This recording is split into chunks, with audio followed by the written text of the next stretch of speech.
आइंदा अगर मेरे बारे में ऐसी बात सोची भी राबिया बहुत ही ज्यादा मक्कार औरत है और उसकी माँ को भी ये बात समझ आ गई है। तोड़ दूंगी। आप जो मुझे इब्लीस कह रही हैं, आप कौन सी फरिश्ता है?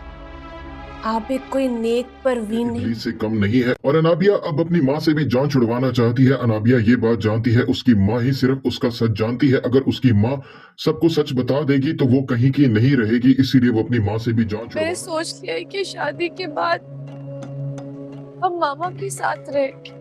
इससे कैसे हो सकता है नाबिया? मेरी भी फैमिली है और अनाबिया को ये बात मालूम हो चुकी होती है। आखिरी बार बाबा साहब ने मरियम से बात की होती है और वो इसी बात का पता लगाना चाहती है। कहीं बाबा साहब ने अनाबिया के बारे में तो मरियम को कुछ नहीं बताया, इसीलिए वो जानबूझकर अपनी अनाबिया फैमिली के को देखना है। तुम्हारे ये जो करतूत है ना, इससे तो अच्छा होता है मैं भी तुम्हारे बाबा साहब के साथ ही मर जाती। तो जाएगी अब और जाकर वहां पर मगरमच्छ के आंसू बहाने लग जाएगी और यही बात करेगी, बाबा साहब ने आखिरी दफा तुमसे बात की है, कोई तो ऐसी जरूरी बात होगी जो वो आपसे करना चाह रहे थे, कुछ बताया उन्होंने, वो किस बारे में बात करना चाह रहे थे। तो मरियम यही बात करेगी। एक लफ्ज बताओ जो बाबा साहब ने तुमसे कहा होगा।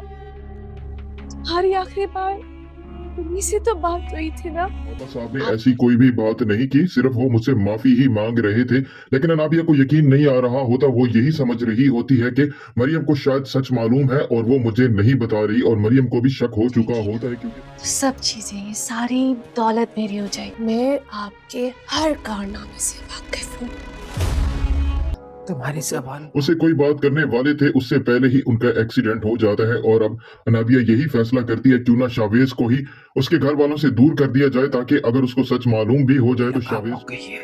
लगाम डालना भी चाहे नहीं डाल ना कर सके, इसीलिए वो शावेज को मिलने के लिए बुलाएगी और उसे यही बात करेगी। अनाबिया बात बात पर मासूम बनकर रोना भी शुरू कर देती है और वो शावेज का दिल पिघलाने के लिए अपने आंसू बहाएगी और उसे यही बात करेगी, मैंने ये फैसला कर लिया है, हमारी